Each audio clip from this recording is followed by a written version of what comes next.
मेरा नाम आयशा शेख है। मैं यहाँ यूक्रेन में फंसी हुई हूँ। यहाँ पे इमरजेंसी सिचुएशन हो गई है। उन लोगों को हमारी लाइफ की कोई भी वैल्यू नहीं है। इवन इंडियन गवर्नमेंट को हमारी लाइफ की कोई भी वैल्यू नहीं है। इस सिचुएशन में भी उन लोगों ने एयर टिकट 60-70,000 की हुई। The situation is in danger of spiraling into a major crisis. The Russian president declared a war on the record. Should I play the video?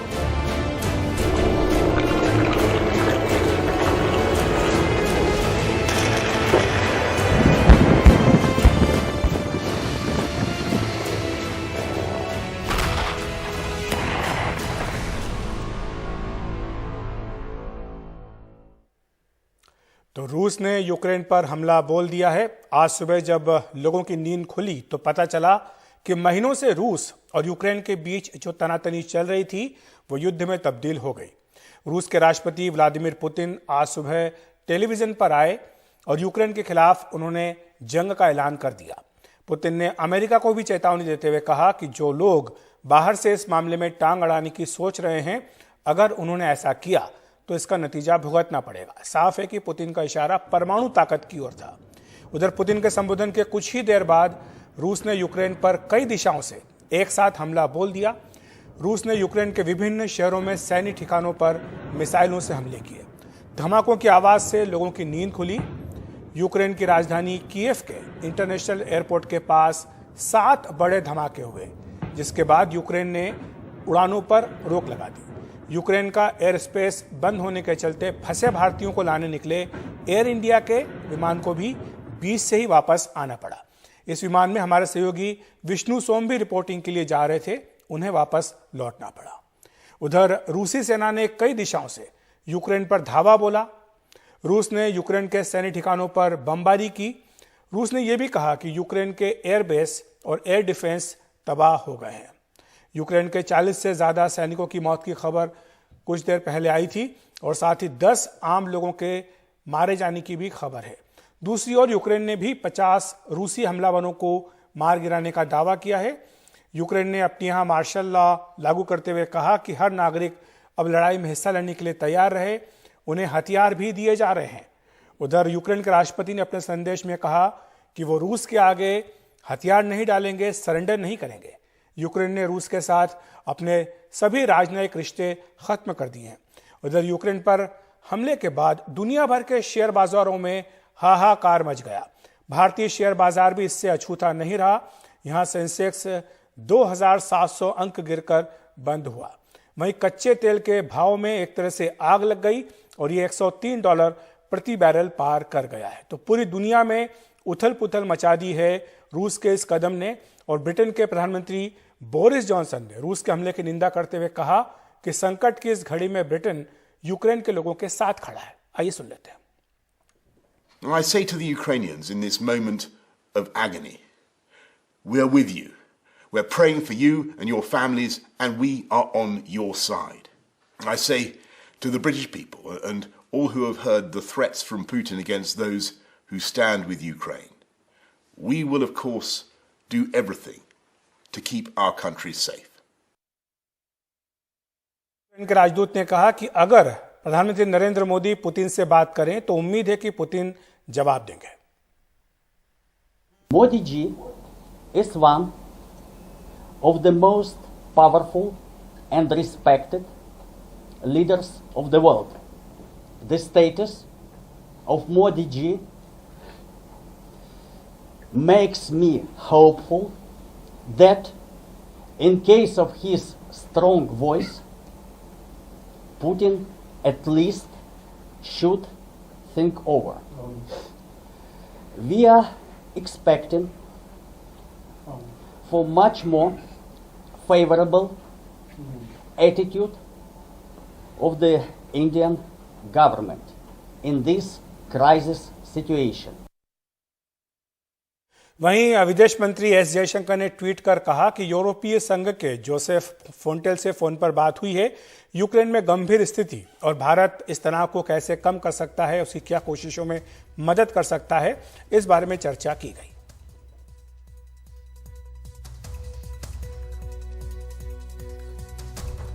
और हमारे साथ 3 खास मेहमान मौजूद हैं इस ताज़ा हालात पर चर्चा करने के लिए।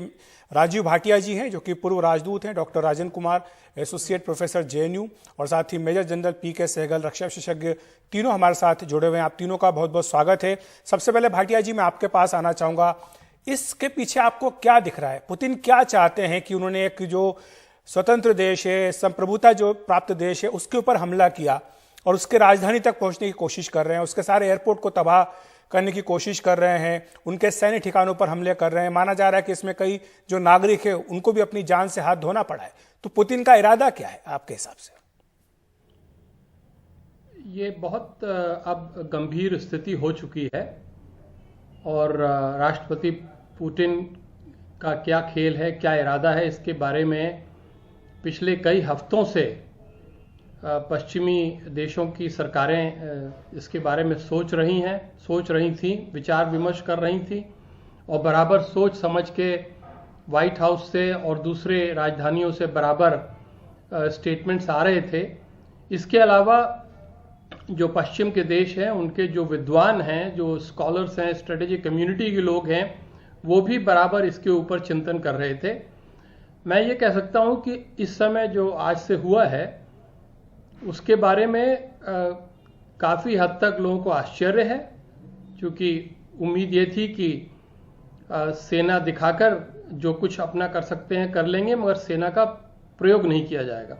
मगर अंत में जो बराबर चेतावनी आ रही थी पश्चिमी सरकारों से अपनी खुफिया एजेंसीज के माध्यम से, वही बात अंत में सही साबित हुई है। इसलिए इस समय ये कहना कि उनके क्या विचारधारा है, क्या उनकी रणनीति है, कहाँ पर वो जाके रुकेंगे, वास्तव में मैं समझता हूँ ये कहना इस समय मुश्किल है। आज पहला दिन है, पहले कुछ ही चंद घंटे हुए हैं, इसलिए मैं तो आपसे सिर्फ यही निवेदन करूँगा कि जब भी बातचीत हो हमें ये सोचना होगा कि भारत का परिप्रेक्ष्य इसमें क्या है और क्या होना चाहिए।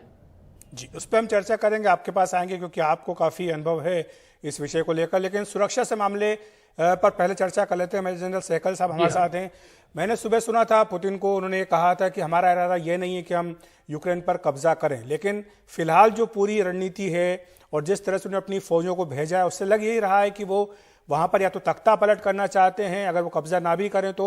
और सवाल ये है आपसे सहगल साहब कि क्या आपको लगता है कि यूक्रेन जवाबी कार्रवाई के लिए सक्षम है? क्योंकि कुछ देर पहले मैं नेटो की ओर से जो प्रेस कॉन्फ्रेंस हुई थी उसको सुन रहा था, उन्होंने कहा कि ना तो नेटो के हमारे कोई ट्रुप्स यूक्रेन में है और ना ही कोई भेजने का इरादा है। तो क्या यूक्रेन अपने आप इतना सक्षम है कि वो रूस की फौज का मुकाबला कर सके? Absolutely no. जहां तक रशिया की ताकत का ताल्लुक है, इट्स नॉट इवन 1:20 और 1:25। रशिया बहुत ही ज्यादा पावरफुल है, उसके हवाई जहाज ज्यादा है, उसके सैन्य शक्ति ज्यादा है, उसके सेंसर्स ज्यादा है, उसके साइबर अटैक की काबिलियत ज्यादा है, इंफॉर्मेशन वॉरफेयर की काबिलियत ज्यादा है।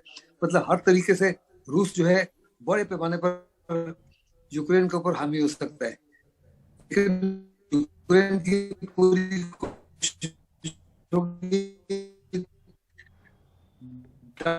आपकी आवाज मुकाबला नहीं करो, डट के मुकाबला, बहुत लॉसेस होंगे यूक्रेन के सैनिक हताहत हो जाएंगे, कीड़े मकोड़े की तरह रशिया उनको मार सकते। बिल्कुल उसी माफी जैसे इराक ने छुपाई थी जब अमेरिका ने अटैक किया था।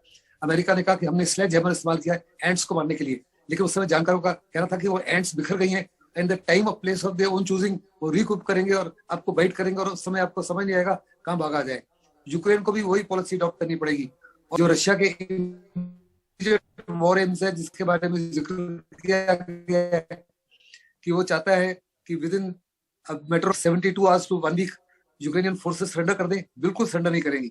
आज पूरे के पूरे यूक्रेन के लोग जो है अपने प्रेसिडेंट के पीछे एकजुट होकर खड़े हो गए। वेटरन्स हैं, उन्होंने भी हथियार उठा लिए और वहां जितने भी औरतें और मर्द हैं वो भी कह रहे हैं कि हम हर एक इंच के लिए लड़ने के लिए तैयार हैं, लेकिन किसी भी हालत में अपनी सॉवरेनिटी को कॉम्प्रोमाइज नहीं करेंगे। दूसरा उसकी कोशिश है कि किसी ना किसी से तरीके से सत्ता परिवर्तन किया जाए। उसकी भी संभावना मुझको नहीं लगती, क्योंकि होनी चाहिए थी with in first 24 to 48 hours कि यूक्रेनियन की प्रेसिडेंट को या तो गैप कर लिया जाए या मार दिया जाए, और उनके डिफेंस मिनिस्टर को भी। वो दोनों अंडरग्राउंड हो गए और मुझे नहीं लगता अभी उनको आसानी से ढूंढ सकेंगे, और वो फुल कंट्रोल में मार्शल लॉ डिक्लेयर कर दिया। और तीसरा उनकी कोशिश थी कि इस सरकार को पलट दिया जाए और एक पपेट सरकार बना दी जाए जो रशिया के पक्ष में बातचीत करे और यूक्रेन को उसी माफिक इंटीग्रेट कर ले रशिया के साथ में, जैसे क्रिमिया को किया था। अगर इसमें सक्सेस नहीं मिलती तो रशिया की पूरी कोशिश होगी कि यूक्रेन को डिवाइड कर दिया जाए, यूक्रेन को बाइफरकेट कर दिया जाए। उसमें रशिया कुछ हद तक सफल हो सकता है। जहां तक नेटो का ताल्लुक है और अमेरिका का ताल्लुक है, उन्होंने साफ तौर पे कह दिया है कि किसी भी हालत में अमेरिकन सोल्जर्स और रशियन सोल्जर्स आपस में नहीं भिड़ेंगे, नेटो के सोल्जर्स और रशियन सोल्जर्स आपस में नहीं भिड़ेंगे। ऐसे में बड़े बड़े युद्ध की कोई संभावना नहीं है, लेकिन वो हर प्रकार से सैंक्शन लगाएंगे जो लगा रही है। मैं डॉक्टर राजन कुमार को इसी बात पर आगे लाना चाहूंगा कि जो दुनिया भर से प्रतिक्रियाएं आई हैं, वो चाहे फ्रांस हो, चाहे ब्रिटेन हो, या अमेरिका हो, या फिर नेटो हो, यूरोपियन यूनियन हो, सबने ये कहा एक सुर में, निंदा की है, कड़ी निंदा की है रूस की, चेतावनी दी है कि बड़े आर्थिक प्रतिबंध लगाए जाएंगे, तमाम तरह के सैंक्शंस लगाए जाएंगे। क्या आपको लगता है कि ये काफी होगा पुतिन के लिए? क्योंकि सब तो ये कह रहे थे कि युद्ध ही नहीं होगा, हमला ही नहीं होगा, लेकिन पुतिन ने वो भी कर दिया। अब जब तक वो अपने इरादे में कामयाब नहीं होंगे, आपको लगता है कि वो पीछे हटेंगे और इन प्रतिबंधों का उनके ऊपर कोई असर होगा? देखिए अखिलेश, मुझे नहीं लगता है कि बिल्कुल भी इन प्रतिबंधों का कोई असर रूस पे होने वाला है। रूस नेशनल इंटरेस्ट के इशू में बहुत ही सेंसिटिव है। अब उसके जो पॉपुलेशन है, जो नियर अब्रॉड जिसको बोलता है, जिसमें कि जो पोस्ट सोवियत स्टेट्स हैं, उसमें जो उसके लोग हैं, उसकी रक्षा को लेके वो बड़े सेंसिटिव है और उस इशू पे वो कंप्रोमाइज करने के लिए बिल्कुल भी तैयार नहीं है। मैं एम्बेसडर भाटिया साहब की बात को आगे बढ़ा के कि रूस का क्या मकसद है, तो रूस यह चाहता है कि पहले तो डोनबास का जो रीजन है वो उसके कब्जे में हो, वो उसके आधिपत्य में हो, और उसके बाद अगर यूक्रेन अपनी रणनीति नहीं बदलता है, अगर रूस पे अटैक करने की कोशिश करता है या नाटो से सहयोग बढ़ाने की कोशिश करता है, तो वैसी स्थिति में वह रूस कीव की ओर भी मूव करेगा। कि रूस वहां पे केवल कन्फाइन नहीं रहने वाला, डोनबास रीजन से आगे भी वो अपना आधिपत्य और कब्जा बढ़ा सकता है। और अमेरिका के साथ सबसे बड़ी दिक्कत यह है, अमेरिका और जो वेस्टर्न कंट्रीज है उनके साथ, कि उनका कमिटमेंट यूक्रेन को लेके काफी लो रहा है। अमेरिका ने यहाँ पे प्रोवोक किया है, जिस ढंग से नाटो एक्सपेंशन की उन्होंने कोशिश की, उससे यूक्रेन बिल्कुल खतरे में आ गया है। लेकिन वो वहां पे न तो आर्मी भेजना चाहते हैं और ना ही यूक्रेन को मेंबरशिप देना चाहते हैं। मैं बता दूं कि यूक्रेन को मेंबरशिप मिलने की कोई संभावना नहीं है और ये सारे नाटो के देश बिल्कुल मानते हैं। तो वैसी स्थिति में अभी यूक्रेन के लिए सबसे बड़ी मुसीबत है, क्योंकि यूक्रेन का डिवीजन ऑलरेडी हो चुका है और आगे भी आप देखेंगे कि जैसा कि सगल साहब बता रहे थे कि वो वहां पे कीव पे भी पॉलिटिकल जो उनका कंट्रोल है उसको बढ़ाने की कोशिश करेंगे, वहां पे रेजिम इस ढंग के लाने की कोशिश करेंगे जिससे उनका इन्फ्लुएंस वहां पे बढ़े। ठीक है भाटिया जी, अब मैं भाटिया जी को लाना चाहूंगा, जो आपने बात कही थी भारत की भूमिका को लेकर, क्योंकि भारत ने 2 बार संयुक्त राष्ट्र सुरक्षा परिषद में इस पर टिप्पणी दी है। उन्होंने कहा कि वो हालात पर बहुत करीब से नजर रखे हुए हैं। डिसएंगेजमेंट की बात भारत ने कही थी, डीएस्केलेट पूरा मामला होना चाहिए भारत ने कहा था, लेकिन जो दुनिया के देश है वो इससे खुश नहीं है। फ्रांस की ओर से तो 2 टूक कह दिया गया कि भारत, जो कि अपने आप को बहुत प्रगाढ़ मित्र मानता है रूस का, उसको दबाव डालना चाहिए, रूस की निंदा करनी चाहिए, रूस को रोकना चाहिए सब करने से। और यूक्रेन के जो राजदूत हैं भारत में आज, तो उन्होंने ये भी कहा कि भारत आखिर कब तक ये साइड में खड़े होकर देखता रहेगा। तो इस पूरे मसले पर भारत का अभी तक जो रवैया रहा है, भाटिया साहब आप उस पर क्या कहेंगे? क्या भारत को दबाव डालना चाहिए रूस के ऊपर कि वो इस तरह का एग्रेशन, एक तरफा कार्रवाई, हमला ना करे? अभी जिस तरह से ये सारा दुखद नाटक हमलों के सामने आ रहा है, उसमें कोई संदेह नहीं है कि न केवल पूरे विश्व में बल्कि भारत में भी बहुत चिंता है। क्योंकि सबसे पहले राजनीतिक और कूटनीतिक पहलुओं को अलग भी कर दें, तब भी यह मानना पड़ेगा कि आज के ज़माने में जब इतने बड़े अस्त्र शस्त्रों के साथ लड़ाई होती है, तो हमें अच्छी तरह से मालूम है कि किस तरह प्रजा का, जनता का नुकसान होता है। और इसीलिए भारत की सबसे बड़ी चिंता इस समय निश्चित रूप से उस देश के लोगों के साथ है, उनके साथ सहानुभूति है, और खासतौर से उस देश में जो हमारे इतने ज्यादा विद्यार्थी पढ़ रहे हैं, 18,000 छात्र हैं जो वापसी का इंतजार कर रहे हैं जी, तो उनके बारे में आज भारत के घर घर में चिंता है। ये एक ऐसी लड़ाई है जो किसी भी हालत में किसी और दूसरे देश ने नहीं शुरू करी है। ये जहां हो रही है वहीं के लोग जिम्मेदार हैं।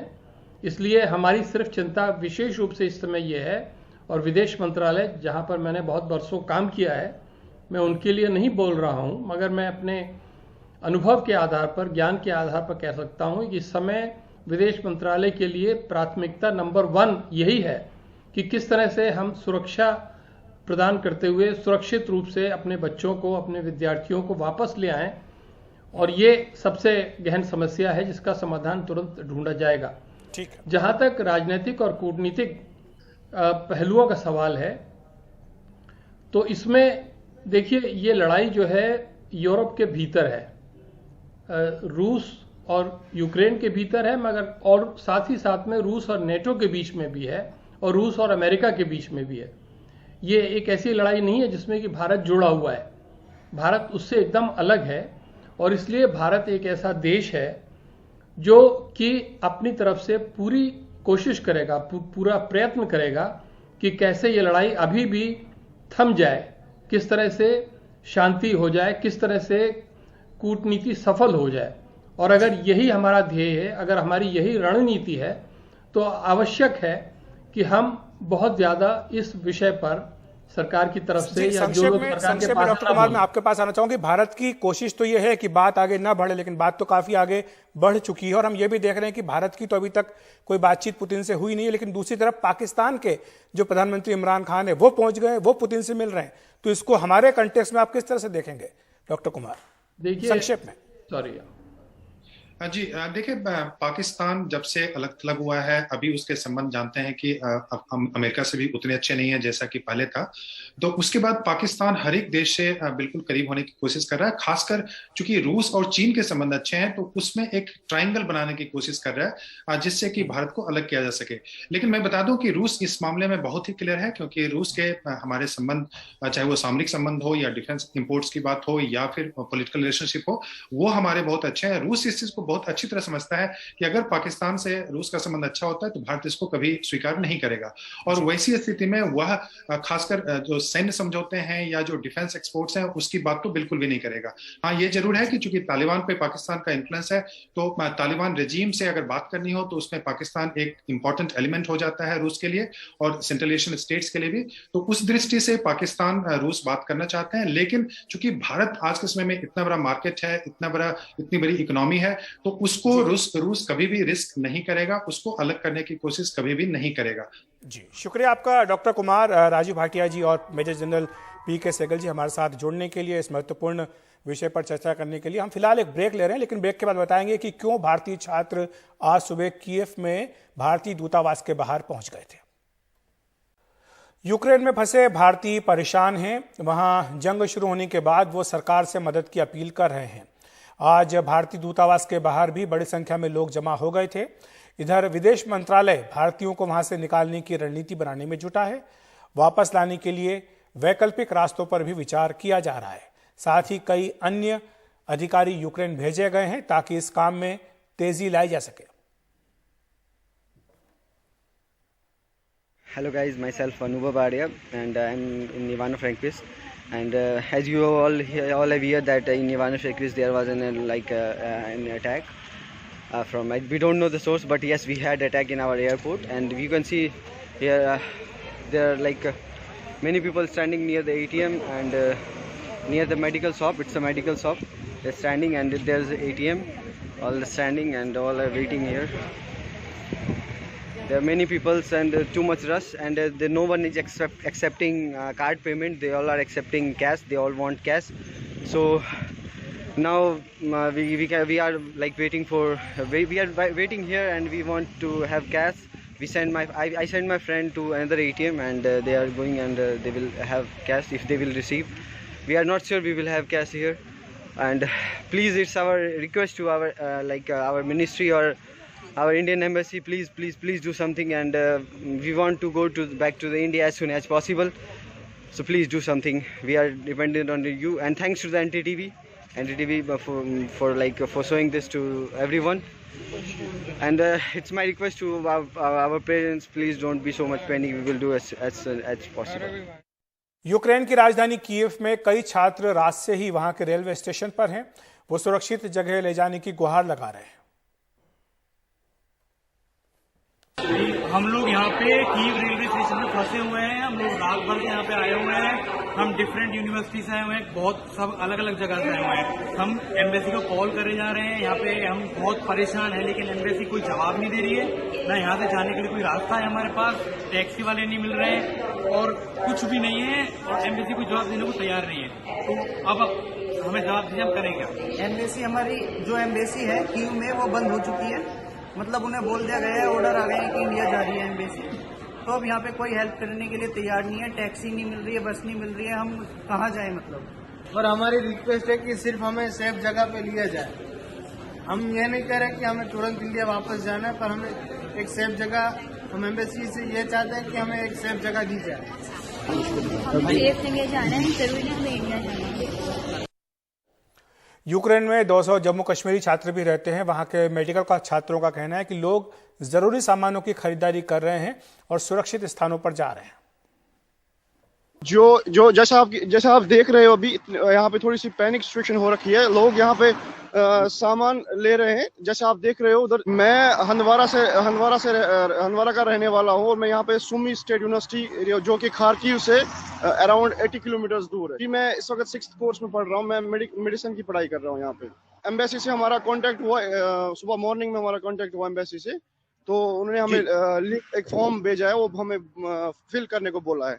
तो यहाँ पे लोग सारे सामान ले रहे हैं। यहाँ पे लोग जो है वो सेफ जगहों पे जाना चाहते हैं। अभी जी सुबह बोला था हम लोगों को कि आप सेफ जगहों पे चले जाओ। हमारी एम्बेसी ने हमें कांटेक्ट किया सुबह और फॉर्म फिल कर। पूरे यूक्रेन में अगर हम देखें तो अराउंड 200 स्टूडेंट्स है यहाँ पे पूरे यूक्रेन में।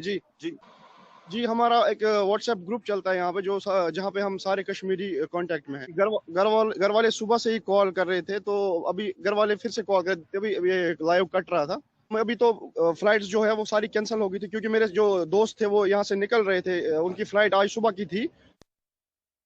वहीं यूक्रेन में भारतीय दूतावास ने लोगों को सलाह दी है कि जो जहां है वहीं रहे, क्योंकि अभी निकलने के सभी रास्ते बंद हैं। I would like to assure all of you that the Embassy of India continues to operate around the clock, looking out for the safety and security of all Indians here. With the news of the war, the airspace has been blocked. Therefore, our special flights have been affected. Roads are also choked, and train services have been disrupted. In this scenario, my advice to all of you is to stay wherever you are in your normal areas of habitation. If you are in transit, please go back to your normal areas of habitation. And if you are stranded in Kyiv, then reach out to friends, families, Indian community members and the Indian Embassy. तो Ukraine पर रूस के हमले के बीच इस वक्त की एक बड़ी खबर है कि प्रधानमंत्री नरेंद्र मोदी आज रात रूस के राष्ट्रपति व्लादिमीर पुतिन से फोन पर बातचीत करेंगे। या आज जो हमला किया गया है उसके बाद ये बातचीत होगी, काफी महत्वपूर्ण मानी जा रही, क्योंकि इस समय प्रधानमंत्री निवास पर वरिष्ठ मंत्रियों के साथ पीएम की बैठक चल रही है, जिसमें कि रक्षा मंत्री राजनाथ सिंह, गृह मंत्री अमित शाह, वित्त मंत्री निर्मला सीतारमण, विदेश मंत्री एस जयशंकर और साथ ही राष्ट्रीय सुरक्षा सलाहकार मौजूद हैं। इसी बीच ये खबर आई है कि पीएम मोदी आज रात राष्ट्रपति पुतिन से बातचीत करने जा रहे हैं। और आपको बताया कि आज जो बैठक अभी चल रही है इसको कैबिनेट कमेटी ऑन सिक्योरिटी कहा जा रहा है। हालांकि आधिकारिक सूत्रों ने भी इस बारे में पुष्टि नहीं की है, लेकिन जो सुरक्षा हालात है उनका जायजा लिया जा रहा है। साथ ही जो 18,000 छात्र और साथ ही कुछ भारतीय वहां पर अभी हैं, उन्हें सुरक्षित घर वापस कैसे लाया जाए, इस पर भी चर्चा की जा रही है। और इसी बीच ये बड़ी खबर आई है कि पीएम मोदी आज रात रूसी राष्ट्रपति व्लादिमीर पुतिन से फोन पर बात करेंगे। ये जो आज सुबह रूस की ओर से कार्रवाई शुरू हुई है उसके बाद ये बातचीत काफी महत्वपूर्ण मानी जा रही है। फ्रांस समेत कई देशों ने भारत से कहा है कि वो इस मामले में दखल दे। यूक्रेन के जो राजदूत हैं भारत में, उन्होंने भी कहा था कि भारत को इसमें यूक्रेन के लिए मदद करने के लिए सामने आना चाहिए। इसके बाद अब यह खबर आई है कि पीएम मोदी आज रात राष्ट्रपति पुतिन से चर्चा करने जा रहे हैं। वहीं रक्षा मंत्री राजनाथ सिंह ने यूक्रेन संकट पर कहा है कि सरकार फंसे भारतीयों को निकालने की पूरी कोशिश कर रही है। साथ ही उन्होंने बातचीत से संकट का हल निकालने की बात दोहराई। जहाँ तक मुझे जानकारी है कि अभी प्लेन लैंड नहीं कर पा रहा है, लेकिन उसको लेकर सरकार चिंतित है और जो भी एफर्ट संभव था हमारी सरकार ने किया है और आगे भी जो एफर्ट्स होंगे अपने भारतवासियों को बचाने के लिए हम लोग करेंगे। नहीं, ऑलरेडी प्लेन वहाँ पर भेजी गई थी, कुछ बच्चे आए भी हैं, ऐसा नहीं है, कुछ बच्चे आए हैं, लेकिन एक प्लेन वहाँ गई, वहाँ पर शायद कुछ ऐसी स्थिति थी, हम प्लेन चाहते हुए वहाँ पर लैंड नहीं कर पाई।